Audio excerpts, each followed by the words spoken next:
Welcome, travelers, to PA's Nightmare Wednesdays. As always, welcome to my realm of nightmares. Allow me to be your personal assistant in my realm. Come in, take a seat, get comfortable, for when you step into my realm, there's no stepping out.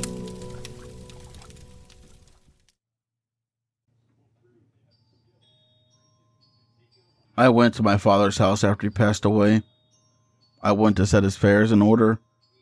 While I was cleaning out his house, I found an old lamp. I was curious to see if it was worth anything, so I went and got a rag and set to cleaning it.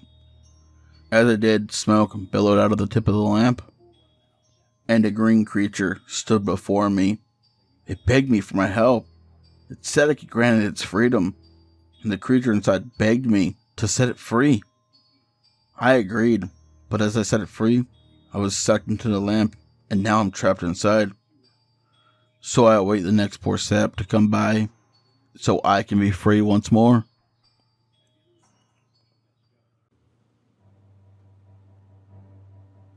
In a dark realm stirred a creature. Life was not in this world. Nothing grew. Nothing was created. This realm existed for one reason, and one reason only. As a home, or, if you will, a prison for him. He was never meant to be released from this place, but generation after generation told his tale.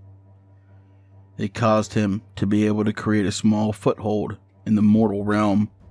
This foothold was created by parents telling their children that monsters will get them if they don't stay in bed at night. The tale only spread faster after he drugged down his first children into his realm. He let that one live, so he'd have many others to feed on later. Children's imaginations are one of the purest and strongest powers in the universe. Through them, his power increased. Let's go back to the origin of fear. The original Tulpa, the boogeyman. To understand what the boogeyman is and how he came to be, we need to go back to the 1800s. This is where we can find the first account of the boogeyman manifesting into our reality. Before this, the boogeyman was just a myth that parents would use to keep their children in line. Little did they know, at the time, all that fear was slowly creating another world. One that looked like ours, but the trees and the grass were dead. Laughter could not be found in this land. Only death, darkness, and everything that would eventually come to go bump in the night would call this place home. This was the sole purpose of this realm. In this world, the first was created. Everything else would come in time. This creature was a creation of children's fear in him. He only craved one thing, the meat of the children that feared him. It was late at night in 1836 when little Jonathan heard the strange happenings under his bed. The noises were a combination of talking, scratching, and screams. While he was afraid, he knew monsters were not real, so he got out of bed to see what was going on. He figured it was just a mouse, and the other noises were coming from his open window. Pulling up the blankets, he was greeted with a sight that both confused and scared him. Darkness. However, it looked alive, like a swirling vortex to a hell dimension. The next thing he knew, an arm shot out and dragged him under his bed. He was pulled into a world that looked like his, and nothing like his. And in front of him stood a Goliath of a monster. It hurt to look at him, but from what Jonathan could comprehend, it stood at least 10 feet tall, had massive wings, horns, and eyes that glue the color of rubies that were set ablaze. What are you? Jonathan stammers. You know. I don't know what I am. I don't believe I have a name yet. The monster spoke as it looked at him grinning with rows of razor-sharp teeth. What do you think I am? It asked with a hint of satisfaction at the boy's fear. Jonathan whispered, "You're the boogeyman. My mother's told me tales of you. In all her stories, the creature looks much like you." At this point, Jonathan was on the brink of having a breakdown. The monster looks at him and smiles as he tests the name out on his lips. Boogie Man. I like that. It has a ring to it. Now, boy, I'm gonna let you go. You have one job: to spread my tale. Tell others of what you have seen here. As he spoke the words, a portal opened up, but Jonathan wasn't quite ready to go yet. Why? Why would I tell people what I've seen here? The boy asked defiantly. The monster seemed to grow 10 feet taller as it spoke. The world itself shook. You will do as I command, boy. Because if you do not, then you will never leave. You will never see your family again. I will eat you here and now to satiate my growing hunger. Would you like that? The boogeyman drew closer, drool pouring from his mouth. Jonathan was cowering with fear, while the boogeyman was angry. He had pissed his pants. Silence took over the barren wasteland as he realized the boogeyman was awaiting his answer. He looked up to see the boogeyman looking down at him, arms crossed, tapping his foot, with a wide smile across his face, revealing more rows of razor-sharp teeth. Fine, you win. Please, don't kill me. Don't eat me. I'm not ready to die yet. Jonathan was crying and cowering in fear. Very well then. An agreement has been struck. If you don't hold up to your end of the bargain, you know how this will end. I have a foothold in your room. I will come for you, your family, your siblings, and your livestock. I will eat you all if you break your word. As he finished, the portal opened up once again behind him, and he shoves Jonathan through it. Jonathan fell onto a soft bed with another kid sleeping on it. The kid screamed as Jonathan startled him awake. Quiet! You don't want to wake your parents up. I'm gonna see myself out, okay? The boy stopped screaming, much to his surprise. He asked Jonathan 2 simple questions that doomed him. Wait, who are you? How did you get here? This sparked Jonathan's memory, and he recanted the tale about the boogeyman, what the world looked like, and how he was meant to tell the tale of what happened so the boogeyman could come into the world and feed on the other children. The boy didn't believe him, and after he was finished telling his tale, the other boy resumed yelling for his parents. Eventually, the 2 boys could hear feet running towards the door, and the boy's father burst into the room. As the father appeared in the room, he was shocked to see another child, his son's age, in the room. The father spoke to Jonathan. Who are you? How did you get here? Where are your parents? The father was concerned for the child, but more so concerned he would get into legal trouble for having some strange kid in his house. The boy was not sure how he ended up there, and he simply told the man, "Just ended up here. I'm not sure how or what's going on."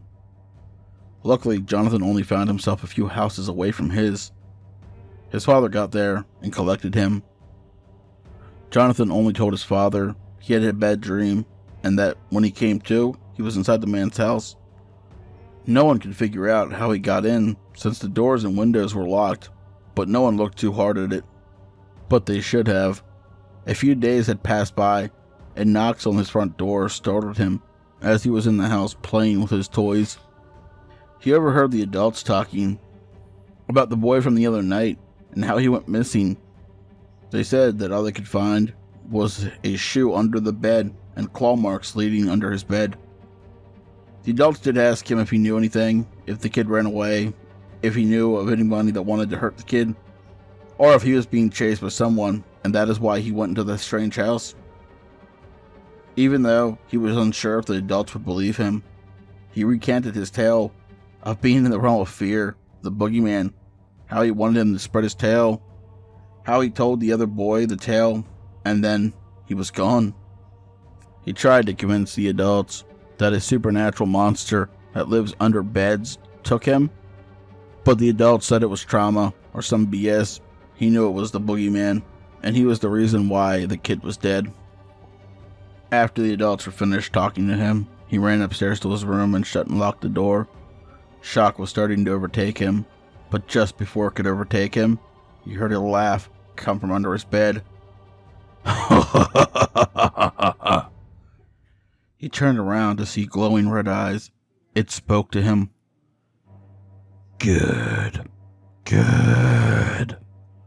You have done well, and I have collected my first soul, and I'm much stronger.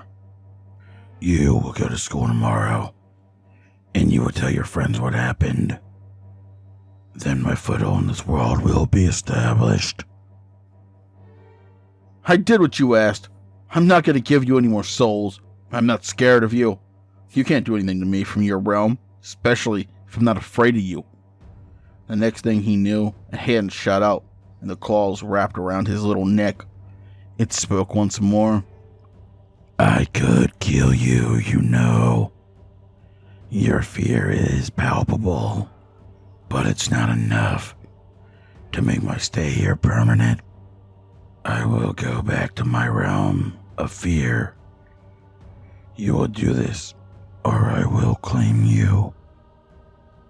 But don't think I will end you. I'll bring you back to my realm and torture you for the rest of your natural life. The boogeyman released him. As Jonathan was catching his breath, the boogeyman could clearly see that he had broken Jonathan. That hollow and defeated look in his eyes was the indicator he needed. Good. I can see you'll do as I ask now. I'll be seeing you around, pal. It said with a laugh, and it was gone. The next day the boy went to school and told the world of the boogeyman, what the boogeyman did to the other boy, what he had seen, and the motivations that the boogeyman used on him. At first, the others just thought he was crazy. However, the fear he planted, it took time to multiply and take hold, but as it did, the boogeyman grew stronger. This was back in the 1800s. The year is now 2021, and I believe the boogeyman is stronger than ever. With the normalization of horror and the fascination in the genre, it has given the boogeyman even more power than he ever could have dreamed. So this is just a reminder, that noise in your house, the eyes you think you see in the closet, the scratches you hear under your bed, yeah, they could just be your imagination, or a rodent, or maybe, just maybe, it's something much, much worse. Something from a different realm looking to feed off your fear. Maybe that thing is the boogeyman, the original Tulpa.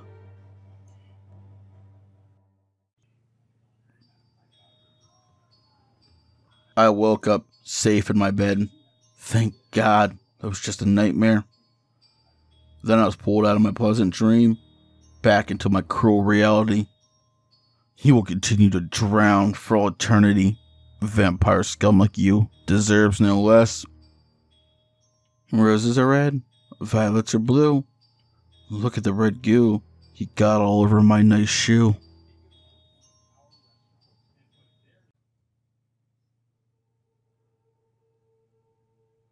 Tonight's story is written by me. If you enjoyed it, chances are you'll enjoy the content over on Filia channel. She's a close personal friend of the channel and makes excellent content. I am sure you will enjoy your stay over there. Now, let's move on to the word of the week. Last week's word was descent. The comments that I received you can see on the screen right now. This week's word is systematic. It has 4 definitions. First, relating to or consisting of a system. Second, presented or formulated as a coherent body of ideas or principles. Third, methodical in procedure or plan. And fourth, marked by thoughtfulness and regulatory of, relating to, or concerned with classifications. Please don't forget I have merch. If you would like to walk around representing my realm and gaining new travelers, the links will be in the description below. As always, I want to send a special thank you to my lovely Patreons. 242 Reads, Mirando Calrissian, Pam, Seraphine, the Midnight Bard, Creepy Clown Girl, Mia Amina, Filia Noctis, and Hair-Raising Narratives. If you would like to join these lovely travelers by the light of my fire, you can do so by becoming a Patreon as well. The support is always appreciated but never expected. Please, do not forget to like, comment, share, subscribe, and ding that bell if you're new, as it really helps push this video out into the algorithm and helps the channel grow. But as always, travelers, once you step into my realm, there's no stepping